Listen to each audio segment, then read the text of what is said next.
ಮಲ್ಪೆಯಲ್ಲಿ ಮೀನುಗಾರಿಕಾ ಬೋಟ್ ಮುಳುಗಡೆ ಆಗಿದೆ. ಮುಳುಗ್ತಾ ಇದ್ದಂತಹ ಬೋಟ್ನಲ್ಲಿದ್ದ 8 ಮೀನುಗಾರರನ್ನ ರಕ್ಷಣೆ ಮಾಡಲಾಗಿದೆ. ಬೋಟ್ ಹಾನಿಗೊಂಡು ನೀರು ಒಳನುಗ್ಗಿ ಮುಳುಗಡೆ ಆಗಿರೋದು.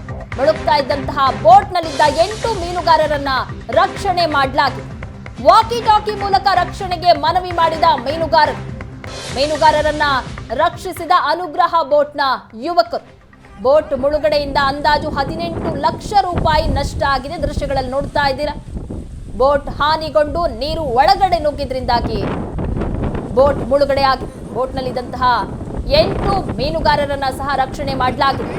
ವಾಕಿ ಟಾಕಿ ಮೂಲಕ ರಕ್ಷಣೆಗೆ ಕೇಳ್ಕೊಳ್ತಾರೆ.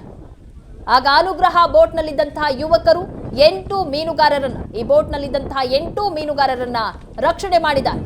ಈ ಬೋಟ್ ಮುಳುಗಡೆ ಆಗಿರೋದ್ರಿಂದಾಗಿ ಅಂದಾಜು 18 ಲಕ್ಷ ರೂಪಾಯಿ ನಷ್ಟ ಆಗಿದೆ ಅಂತ ಹೇಳಲಾಗ್ತಾ ಇದೆ. ಮೀನುಗಾರರನ್ನ ರಕ್ಷಿಸಿದ್ದಾರೆ ಅನುಗ್ರಹ ಬೋಟ್ನ ಯುವಕರು. ಬೋಟ್ ತಳಭಾಗಕ್ಕೆ ವಸ್ತು ತಗಲಿ ನೀರು ಒಳನುಗ್ಗಿ ಬೋಟ್ ಮುಳುಗಡೆ ಆಗಿದೆ.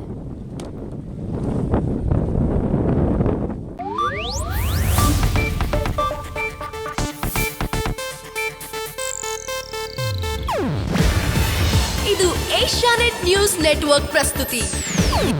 ನೀವು ನೋಡ್ತಿದ್ದೀರಾ ಏಷ್ಯಾನೆಟ್ ಸುವರ್ಣ ನ್ಯೂಸ್.